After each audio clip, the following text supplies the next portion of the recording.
ಈ ಪರಿಸ್ಥಿತಿಲಿ ನೀನು ಯಾರಿಗೂ ಹೇಳ್ದೆ ಕೆಲ್ಸಕ್ಕೆ ಹೋಗೋದನ್ನ ನಾನು ಒಪ್ಪಲ್ಲ. ಈಗ ಇದನ್ನ ದೊಡ್ಡ ಯಜಮಾನ್ರಿಗೂ ಹನುಮಂತಣ್ಣಗೂ ಹೇಳ್ಬಿಡ್ತೀನಿ.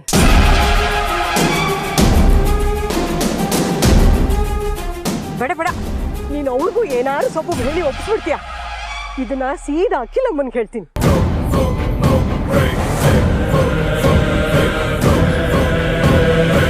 ಅತ್ಯಮ್ಮಂಗೆ ಏನಾದರೂ ಈ ವಿಷಯ ಹೇಳಿದ್ರೆ ನನ್ನ ಮೇಲೆ ಆಣೆ ಸಾವಿತ್ರಕ್ಕ. ಬರೀ ಅತ್ಯಮ್ಮಂಗೆ ಮಾತ್ರ ಅಲ್ಲ, ನಾನು ಕೆಲ್ಸಕ್ಕೆ ಹೋಗೋ ವಿಚಾರ ನೀನು ಯಾರಿಗೂ ಹೇಳೋಂಗಿಲ್ಲ. ನಿನ್ನ ಕೈ ಮುಗಿದು ಕೇಳ್ಕೊತೀನಿ ಸಾವಿತ್ರಕ್ಕ, ಯಾರಿಗೂ ಹೇಳ್ಬೇಡ.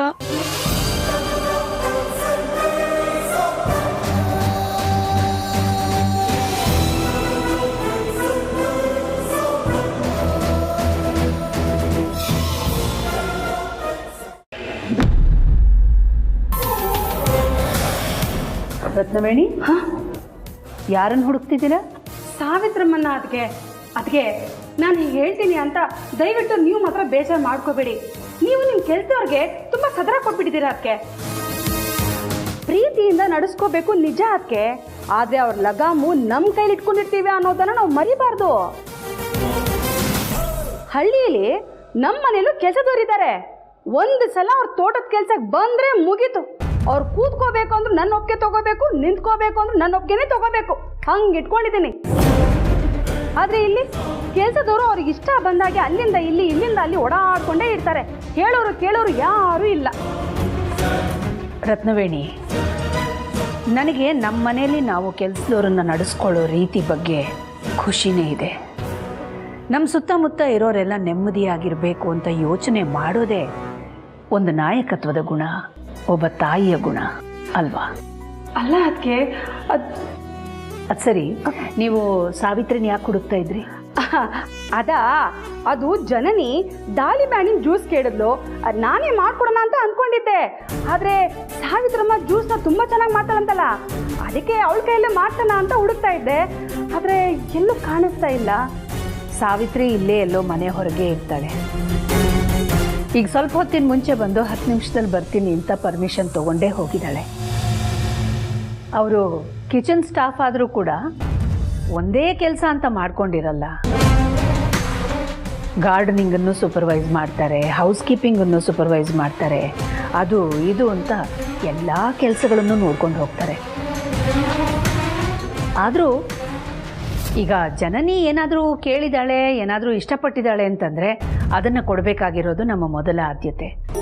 ಇರಿ, ಸಾವಿತ್ರಮ್ಮ ಎಲ್ಲಿದ್ದಾಳೆ ಅಂತ ನಾನೇ ನೋಡ್ತೀನಿ. ಪರವಾಗಿಲ್ಲ ಅದಕ್ಕೆ, ನಾನೇ ನೋಡ್ತೀನಿ. ಬೇಡ, ನೀವು ಜನನಿ ಜೊತೆಗಿರಿ, ನಾನು ನೋಡ್ತೀನಿ. ಸಾವಿತ್ರಿ,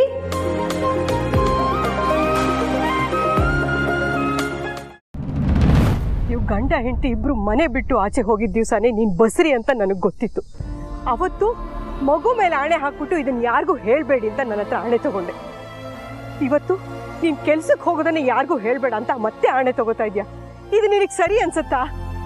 ಪರಿಸ್ಥಿತಿ ಸರಿ ಇಲ್ಲ ಸಾವಿತ್ರಕ್ಕ, ನಾನು ಏನು ಮಾಡಲಿ? ಅಂತ ಕೆಟ್ಟ ಪರಿಸ್ಥಿತಿ ಏನ್ ಬಂದಿರೋ ನಿಂಗೆ?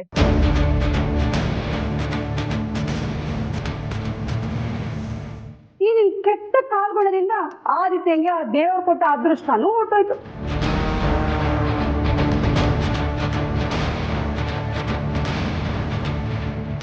ಬರೀ ನನ್ನ ಅಸ್ತಿತ್ವದ ಬಗ್ಗೆ ಮಾತ್ರ ಅಲ್ಲ, ಹುಟ್ಟೋ ನನ್ನ ಮಗು ಅಸ್ತಿತ್ವದ ಬಗ್ಗೆನೂ ಮಾತಾಡ್ತಾ ಇದ್ದಾರೆ. ನನ್ನ ಮಗುಗೊಂದು ಅಸ್ತಿತ್ವ ಕಲ್ಪಿಸ್ಕೊಡೋದು ಬೇಡವಾ ಸಾವಿತ್ರಕ್ಕ? ನಾನು ಅರ್ಸನ್ ಕೋಟೆಯವ್ರ ಹತ್ರ ಬೇಡ್ಕೊಂಡು ಬದುಕೋದೆ ನಿಮ್ಮ ಜೀವನ ಅಂತ ಹೇಳಿದ್ದಾರೆ. ನಾವೊಬ್ರಿಗೆ ದಾನ ಮಾಡೋ ಥರ ಆಗದೆ ಇದ್ರೂ ಪರವಾಗಿಲ್ಲ ಸಾವಿತ್ರಕ್ಕ, ಆದರೆ ಯಾರ ಹತ್ರನೂ ಬೇಡ ಥರ ಆಗದೆ ಇದ್ರೆ ಸಾಕು. ನಮ್ಮ ಕಾಲ ಮೇಲೆ ನಾವು ನಿಂತ್ಕೋಬೇಕಲ್ವಾ ಸಾವಿತ್ರಕ್ಕ? ನಾವು ಉದ್ಧಾರ ಆಗ್ಬೇಕು ತಾನೆ. ನೀನ್ ಸಂಪಾದನೆ ಮಾಡೋ 4 ಕಾಸಿಂದ ಉದ್ಧಾರ ಆಗ್ತೀರಾ? ಸಣ್ಣ ಪ್ರಾರಂಭನಾದ್ರೂ ಆಗುತ್ತೆ ಅಲ್ವಾ ಸಾವಿತ್ರಕ್ಕ? ಮನೆ ಖರ್ಚು, ಆಟೋ ಸಾಲ, ಗಣಿ ಖರ್ಚನ್ನ ನಿಭಾಯಿಸೋಷ್ಟ್ರಲ್ಲೇ ಯಜಮಾನ್ರಿಗೆ ಅಪ್ಪಂಗೆ ಸಾಕಾಗಿ ಹೋಗಿರುತ್ತೆ. ಇನ್ನು ಜನನಿ ಚಿಕ್ಕಮ್ಮನ ಹಂಗಿನ ಮಾತುಗಳು ಅಪ್ಪಂಗೆ ಅತ್ಯಮ್ಮನ ಹತ್ರ ಸಾಲ ಕೇಳೋದನ್ನ ತಡೆದು ಹಾಕಿದೆ. ಇನ್ನು ನನ್ನ ಬಸ್ರಿ ಬಾಣಂತನ ಅಂತ ಎಲ್ಲ ಖರ್ಚು ಅವರಿಬ್ರು ಹೇಗೆ ನಿಭಾಯಿಸ್ತಾರೆ ಸಾವಿತ್ರಕ್ಕ? ನಾನು ಅವರಿಬ್ರಿಗೂ ಹೊರೆ ಆಗ್ಬಿಡ್ಬಾರ್ದಲ್ವಾ? ಅದಕ್ಕೆ ನಾನು 4 ಕಾಸು ಸಂಪಾದನೆ ಮಾಡಿದ್ರೆ ಒಳ್ಳೇದಲ್ವಾ? ಈ ವಿಷಯ ಅಪ್ಪಂಗೆ, ಯಜಮಾನ್ರಿಗೆ, ಗಣಿಗೆ ಯಾರಿಗೆ ಗೊತ್ತಾದ್ರು ತುಂಬಾ ನೊಂದ್ಕೋತಾರೆ ಸಾವಿತ್ರಕ್ಕ. ಗಣಿ ನಾನು ಓದ್ಬಿಟ್ಟು ಆಟೋ ಓಡಿಸ್ತೀನಿ ಅಂದಾಗ್ಲೇ ಅಪ್ಪಂಗೆ ತುಂಬಾ ಬೇಜಾರಾಯ್ತು ಸಾವಿತ್ರಕ್ಕ. ಅಂಥದ್ರಲ್ಲಿ ನಾನು ಈ ಪರಿಸ್ಥಿತಿಲಿ ಒಬ್ರು ಮನೆ ಕೆಲ್ಸಕ್ಕೆ ಹೋಗ್ತಿದ್ದೀನಿ ಅಂದ್ರೆ ಅಪ್ಪನ ಕೈಲಿ ಸಹಿಸ್ಕೊಳ್ಳೋದಕ್ಕಾಗುತ್ತೆ ಹೇಳು? ಅತ್ತೆಮ್ಮಂಗೆ ಮಾವಂಗೆ ಗೊತ್ತಾದ್ರೆ ಅದು ಇನ್ನೊಂದು ರೀತಿ ಸಮಸ್ಯೆ ಆಗ್ಬಿಡುತ್ತೆ. ಅದಕ್ಕೆ ಈ ವಿಷಯನ ಯಾರಿಗೂ ಹೇಳ್ಬೇಡ ಅಂತ ಹೇಳಿದ್ದು. ಕೈ ಮುಗಿದ್ ಕೇಳ್ಕೊತೀನಿ, ದಯವಿಟ್ಟು ಅರ್ಥ ಮಾಡ್ಕೋ ಸಾವಿತ್ರಕ್ಕ.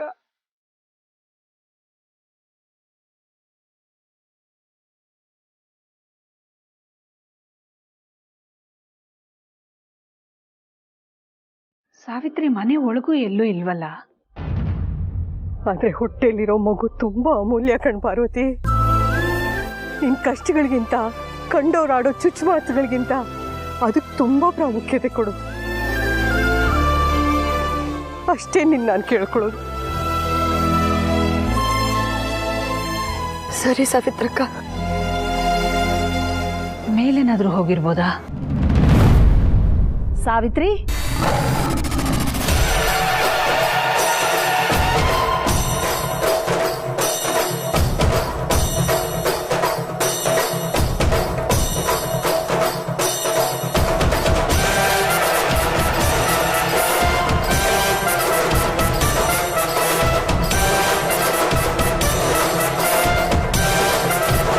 ಸಾವಿತ್ರಿ, ಅಮ್ಮೋರೆ, ಅಲ್ಯಾಕೆ ಒಬ್ಳೆ ನಿಂತ್ಕೊಂಡಿದೀಯಾ? ಜನನಿಗೆ ಜ್ಯೂಸ್ ಕೊಡೋ ಸಮಯ ಆಯ್ತು, ಬಾ. ಸರಿ ಅಮ್ಮೋರೆ.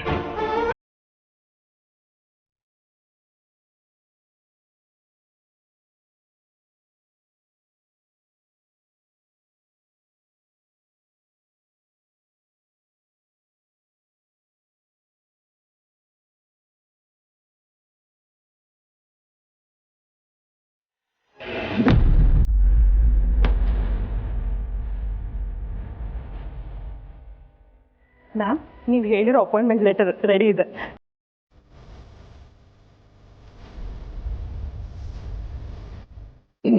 ಅಮ್ಮರೆ, ನೀವು ಹೇಳಿದಾಗೆ ತಿಂಗಳಿಗಾಗ ಸ್ಟೇಷನ್ ಪ್ಯಾಕ್ ಮಾಡಿದ್ದಾಯ್ತು ಅಮ್ಮರೆ. ಅಕ್ಕ, ಯಾರಿಗೋಸ್ಕರ ಅಕ್ಕ ಇದೆಲ್ಲ? ನನ್ನ ಹಿರಿ ಮಗ ಆದಿತ್ಯ ಮತ್ತೆ ಹಿರಿ ಸೊಸೆ ಪಾರ್ವತಿಗೋಸ್ಕರ. ಆದಿತ್ಯ ಪಾರ್ವತಿಗೋಸ್ಕರ ಹನುಮಂತ ಮನೆಗೆ ಇಷ್ಟೊಂದೆಲ್ಲ ಕಳ್ಸ್ಕೊಡ್ತಾ ಇದ್ದೀರಾ ಅಕ್ಕ? ಕಳಿಸ್ತಾ ಇಲ್ಲ, ಕೊಡೋದಕ್ಕೆ ನಾನೇ ಖುದ್ದಾಗಿ ಹೋಗ್ತಾ ಇದ್ದೀನಿ. ಮತ್ತೆ ಅದೇನು ಅಪಾಯಿಂಟ್ಮೆಂಟ್ ಲೆಟ್ರು ಅಂತ ಹೇಳ್ದಂಗಿತ್ತು? ಹಾ, ಇದು ನಮ್ಮ ಆದಿಗೆ ಕೊಡೋದಕ್ಕೆ. ನಮ್ಮ ಕುಟುಂಬದ ಶತ್ರುಗಳು ಆ ರಾಣ ಮತ್ತು ಅರುಂಧತಿ ಮಾಡಿದ ಸಂಚು ಗೊತ್ತಾಗದೆ ನಾನು ನನ್ನ ಮಗ ಆದಿನ CEO ಪೋಸ್ಟಿಂದ ಕೆಳಗಿಳಿಸಿ ಮನೆಯಿಂದ ಆಚೆನೂ ಕಳಿಸ್ಕೊಟ್ಬಿಟ್ಟಿದ್ದೆ. ಆದರೆ ಈಗ ಆಸ್ತಿಲಿ ಭಾಗ ಕೇಳಿದ್ರಲ್ಲಿ ಆದಿ ತಪ್ಪೇನೂ ಇಲ್ಲ ಅನ್ನೋ ಪಾಯಿಂಟ್ ಕ್ಲಿಯರ್ ಆಯ್ತಲ್ಲ. ಅದಕ್ಕೆ ನಮ್ಮ ಅರಸನ ಕೋಟೆಯ ಪೂರ್ತಿ ಜವಾಬ್ದಾರಿನ ಅವನಿಗೆ ವಹಿಸಬೇಕು ಅಂತ ಇದ್ದೀವಿ. ಅದಕ್ಕೆ ಇದು ಕನ್ಫರ್ಮೇಷನ್ ಲೆಟರ್.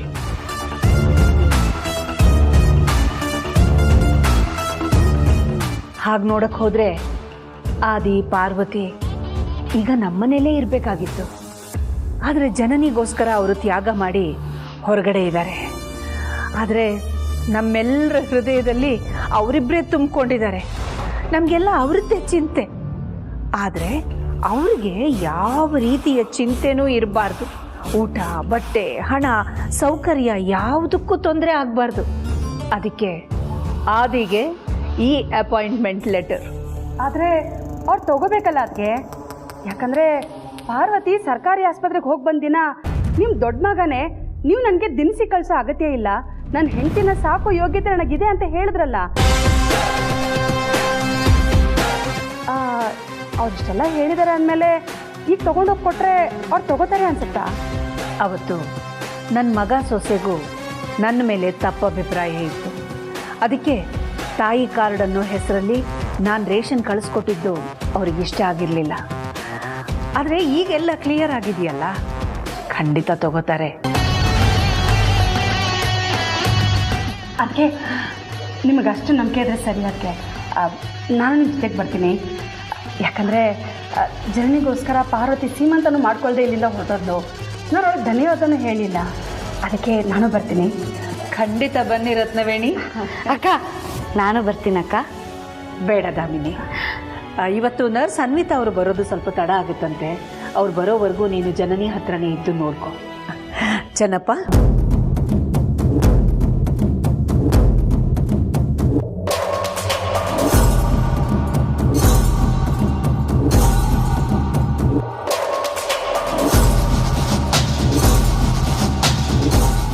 ಯಾವಾಗ ನೋಡಿದ್ರು ನನ್ನನ್ನು ಜನನೇ ನೋಡ್ಕೊಳಕ್ ಬಿಟ್ಟು ಹೋಗ್ಬಿಡ್ತಾರಲ್ಲ. ನರ್ಸ್ ನಾನಾ ಆ ಅನ್ವಿತನಂತ ಗೊತ್ತೇ ಆಗ್ತಾ ಇಲ್ಲ. ಛೇ,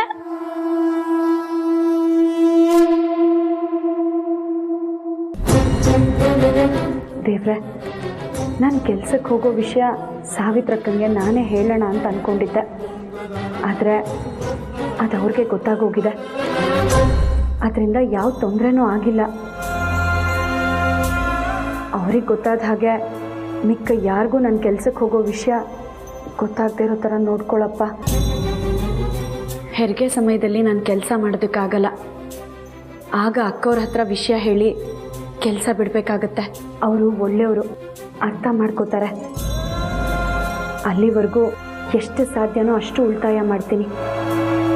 ಯಜಮಾನ್ರಿಗೂ ಚೆನ್ನಾಗಿ ಸಂಪಾದನೆ ಆದರೆ ಇನ್ನೂ ಅನುಕೂಲ ಆಗುತ್ತೆ.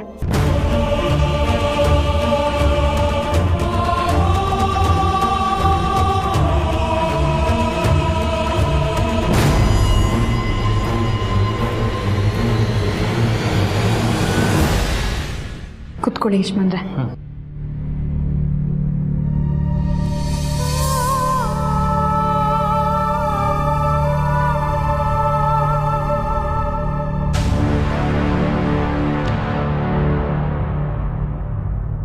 ತಗೊಳ್ಳಿ ಯಜಮಾನ್ರೆ.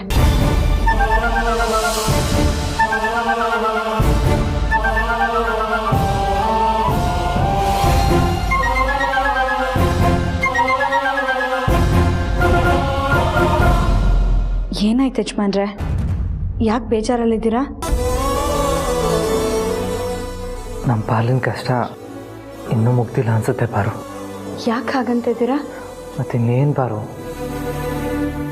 ಬೆಳಗ್ಗಿಂದ ಸಿಕ್ಕಿದ್ದು ಒಂದೇ ಒಂದು ಬಾಡಿಗೆ. ಅದು ನೋಡು 60 ರೂಪಾಯಿದು. ಬೆಳಗ್ಗೆಯಿಂದ ಅಲ್ಲಿ ಪ್ಯಾಸೆಂಜರ್ ಸಿಗ್ತಾರೆ, ಇಲ್ಲಿ ಪ್ಯಾಸೆಂಜರ್ ಸಿಗ್ತಾರೆ ಅಂತ ಆಟೋದಲ್ಲಿ ಓಡಾಡಿದ್ದೇ ಬಂತು. ಗ್ಯಾಸ್ ಹಾಕ್ಸಿದ ದುಡ್ಡು ಕೂಡ ಸಂಪಾದನೆ ಆಗಲಿಲ್ಲ. ಒಂದಿನ ಹೀಗಾಯ್ತು ಅಂದ ಮಾತ್ರಕ್ಕೆ ಯಾಕೆ ಇಷ್ಟೊಂದು ನಿರಾಸೆ ಆಗ್ತೀರಾ?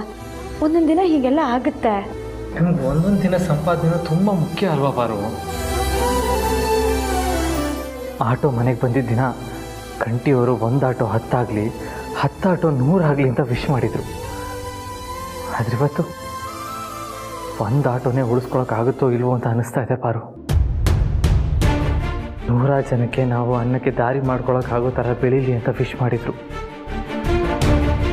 ಆದರೆ ನಾನು ಆಟೋ ಓಡಿಸಿ ನನ್ನ ಹೆಂಡತಿ ಮಕ್ಳಿಗಾದರೂ ಅನ್ನಕ್ಕೆ ಕೊರತೆ ಆಗದೆ ಇರೋ ಥರ ನೋಡ್ಕೊಳಕ್ಕಾಗುತ್ತೋ ಇಲ್ವೋ ಅಂತ ಟೆನ್ಷನ್ ಆಗ್ತಾಯಿದೆ ಪಾರು. ಆಟೋ ಡ್ರೈವರ್ ಆಗಿ ಲೈಫ್ ಲಾಂಗ್ ಜೀವನ ಮಾಡೋದು ತುಂಬ ಕಷ್ಟ ಇದೆ ಪಾರು. ಒಂದು ವೇಳೆ ಇವತ್ತಿನ ಥರನೇ ನಾವು ಅಂದ್ಕೊಂಡ ಹಾಗೆ ಪದೇ ಪದೇ ಟ್ರಿಪ್ ಸಿಗದೆ ಹೋದರೆ ನಮ್ಮ ಗತಿಗೆ ಏನು ಅಂತ ಒಂದು ಕ್ಷಣ ಭಯ ಆಗೋಯ್ತು ಪಾರು. ಇನ್ಮೇಲೆ ಆ ಭಯ ಬೇಡ.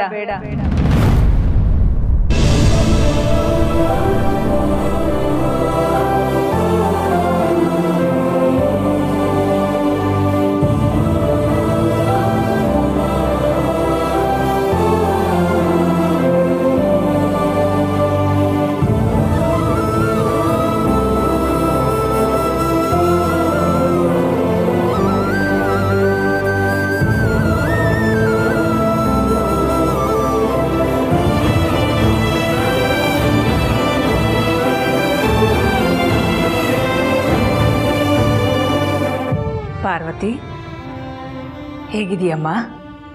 ಚೆನ್ನಾಗಿದ್ದೀನಿ ಅತ್ತೆಮ್ಮ.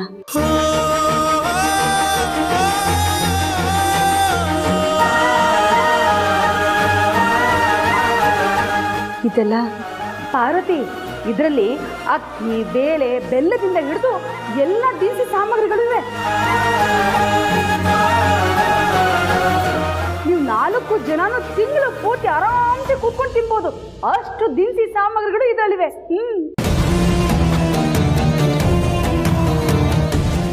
ನಿಮ್ಮ ಅತ್ತೆಮ್ಮ ನಿಮಗೆ ಪ್ರೀತಿಯಿಂದ ಕೂಡ ತಂದಿದ್ದಾರೆ.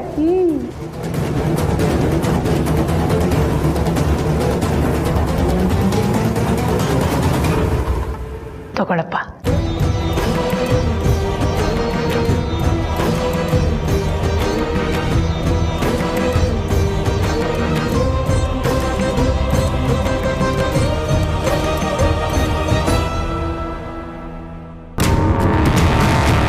ಏನಮ್ಮ ಇದು? ನೀನು ಅರಸನ ಕೋಟೆಯ ಉತ್ತರಾಧಿಕಾರಿ. ನಿನಗೆ ಇಂಥ ಲೆಟ್ರಿನ ಅವಶ್ಯಕತೆ ಇಲ್ಲ.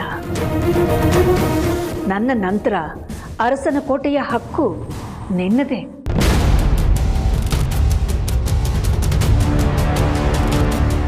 ಆದರೆ ರಾಣ ಮಾಡಿದ ಕೆಲಸದಿಂದಾಗಿ ನನ್ನಿಂದ ಒಂದು ಅಚಾತುರ್ಯ ನಡೆದು ಹೋಯ್ತು ನೋಡು. ಅಂಥದ್ದು ಇನ್ನು ಮುಂದೆ ಆಗಬಾರ್ದು ಅನ್ನೋ ಪ್ರಿಕಾಷನರಿ ಮೆಷರ್ಗೋಸ್ಕರ ಈ ಲೆಟರನ್ನು ಪ್ರಿಪೇರ್ ಮಾಡಿದ್ದೀನಿ.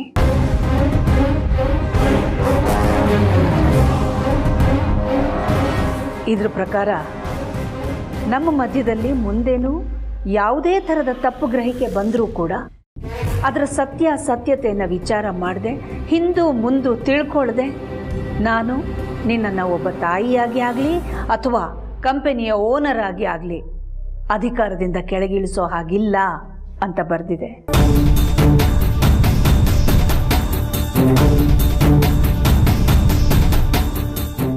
ಇನ್ನು ಕೆಲವು ಕಂಡೀಷನ್ಸ್, ಕ್ಲಾಸಸ್ ಎಲ್ಲ ನಿನ್ನ ಪರವಾಗೇ ಇದೆ.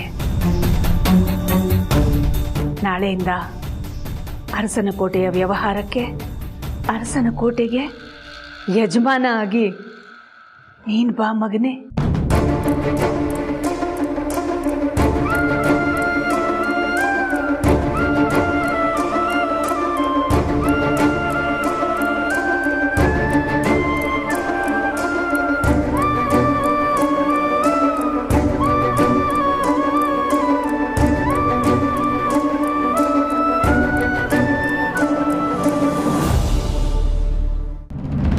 ಅಯ್ಯೋ ದೇವ್ರೆ, ಈ ಅಕ್ಕ ಡ್ರೈವರ್ ಮನೆಗೆ ಹೋಗಿದ್ದಾರೆ. ಅವ್ರ ಮಗನಿಗೆ ಇಡೀ ಕಂಪನಿ ವ್ಯವಹಾರನೆಲ್ಲ ಒಪ್ಸೋದಕ್ಕೆ, ಸೊಸೆಗೆ ದಿನಸಿನೆಲ್ಲ ಒಪ್ಸೋದಕ್ಕೆ. ಹೀಗೆಲ್ಲ ಸರಿ ಹೋಗ್ಬಿಟ್ಟಿದೆಯಲ್ಲ. ಕುಣ್ಕೊಂಡು ಎಲ್ಲದಕ್ಕೂ ಹ್ಞೂ ಅಂತ ಓಕೆ ಅಂದು ಈ ಮನೆಗೆ ವಾಪಸ್ ಬಂದ್ಬಿಡ್ತಾರೆ. ಅಯ್ಯೋ ದೇವ್ರೆ, ಈಗ ನಾನು ಏನು ಮಾಡಲಿ? ಅಖಿಲಕ್ಕನ ಜೊತೆ ಗುರುಗಳು ಹೋಗಿದ್ದಾರೆ. ಅವ್ರು ಹೋದ್ಮೇಲೆ ಬಾಯಿ ಚಳಕ ತೋರಿಸ್ದೆ ಸುಮ್ಮನೆ ಬರೋರೇ ಅಲ್ಲ.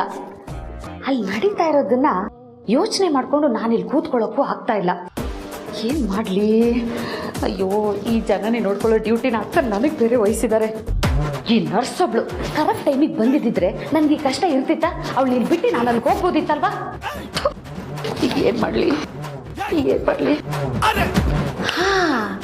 ಇದಳಲ್ಲ ನಮ್ಮ ವೇಸ್ಟ್ ಬಾಡಿ ಕುಕ್ಕು ಸಾವಿತ್ರಮ್ಮ, ಅವಳನ್ನ ಜನನಿ ಹತ್ರ ಬಿಟ್ಟು ನಾನು ಅಲ್ಲಿಗೆ ಹೋಗ್ತೀನಿ. ಹೇಗಿದೆ ಐಡಿಯಾ? ಬನ್ನಿ ಮತ್ತೆ. ಇದೆಲ್ಲ ಯಾಕಮ್ಮ? ಏನಪ್ಪ ಇದು? ಇಷ್ಟೆಲ್ಲ ಹೇಳಿದ ಮೇಲೂ ಇದೆಲ್ಲ ಯಾಕಮ್ಮ ಅಂತ ಕೇಳ್ತಿದೀಯಲ್ಲ. ನಿನ್ನ ಕಂಪನಿಯ ಯಜಮಾನ ಆಗಿ ನಾಳೆಯಿಂದ ಅಧಿಕಾರ ವಹಿಸ್ಕೊಂಡು ಅದ್ರ ಕಡೆಗೆ ಗಮನ ಕೊಡೋದು ನೋಡು. ತಗೋ.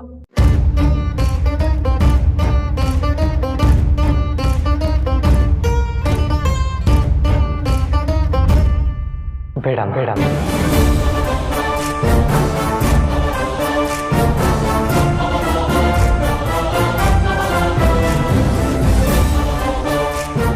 ಯಾಕಾದಿ? ಈಗಾಗಲೇ ನನ್ನ ಕೈಲಿ ನಂದು ಅಂತ ಒಂದು ಕೆಲಸ ಇದೆಯಲ್ಲ. ಆಟೋ ಓಡಿಸೋದು ಒಂದು ಕೆಲಸನ? ರತ್ನವೇಣಿ, ಯಾವುದೇ ಕೆಲಸಕ್ಕಾದರೂ ಅದರದ್ದೇ ಆದ ಘನತೆ, ಗೌರವ ಇದ್ದೇ ಇರುತ್ತೆ. ಅದನ್ನು ನಾನು ನನ್ನ ಮಕ್ಕಳಿಗೆ ಚಿಕ್ಕ ವಯಸ್ಸಿಂದನೂ ಹೇಳ್ಕೊಟ್ಟಿದ್ದೀನಿ. ಆಟೋ ಓಡಿಸೋದು ಕೂಡ ಒಂದು ಜವಾಬ್ದಾರಿಯುತವಾದ ಕೆಲಸ. ಅಯ್ಯೋ ಅದಕ್ಕೆ ನಾನು ಆ ಅರ್ಥದಲ್ಲಿ ಹೇಳಿಲ್ಲ. ಅದಕ್ಕೆ ಅದು ಅರಸನ ಕೋಟೆ ಮಗ ಆಟೋ ಓಡಿಸೋದು ಅಂದರೆ ಅರಸನ ಕೋಟೆ ಮರ್ಯಾದೆಗೆ ಕಡಿಮೆ ಆಗ್ಬೋದೇನೋ ಅಂತ ಹಾಗೆ ಹೇಳಿದೆ ಅಷ್ಟೇ. ಆದರೆ ನೀವು ಹೇಳಿದ ಮೇಲೆ ನನ್ನ ಅಭಿಪ್ರಾಯ ತಪ್ಪು ಅಂತ ನನಗೆ ಅರ್ಥ ಆಯಿತು. ಅದಕ್ಕೆ ನಾನು ತಿದ್ಕೋತೀನಿ.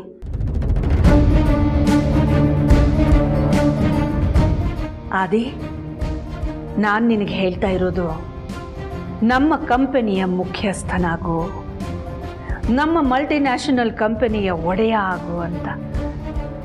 ನೀವು ಹೇಳಿದ ನನಗೆ ಅರ್ಥ ಆಯಿತು ಅಮ್ಮ.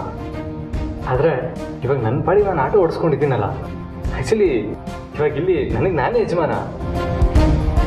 ಆದಿ, ನೀನು ಆಟೋ ಓಡಿಸಿ ಸಂಪಾದನೆ ಮಾಡ್ತಿದೀಯಾ ನಿಜ. ನಿನ್ನ ಈ ಕೆಲಸದಲ್ಲಿ ನಿನಗೆ ನೀನೇ ಯಜಮಾನ, ಅದು ನಿಜ. ಆದರೆ ಅದರಲ್ಲಿ ಆರಾಮ ಅನ್ನೋದು ಎಲ್ಲಿದೆಯಪ್ಪ? ಅಲ್ಲ ಆದಿ, ಇಷ್ಟಕ್ಕೂ ನಾನು ಕೊಡ್ತಿರೋ ಈ ಆರ್ಡರ್ ಕಾಪಿನ ಆಕ್ಸೆಪ್ಟ್ ಮಾಡೋದಕ್ಕೆ ಯಾಕೆ ಇಷ್ಟೊಂದು ಹಿಂದೆ ಮುಂದೆ ನೋಡ್ತಿದೀಯಾ?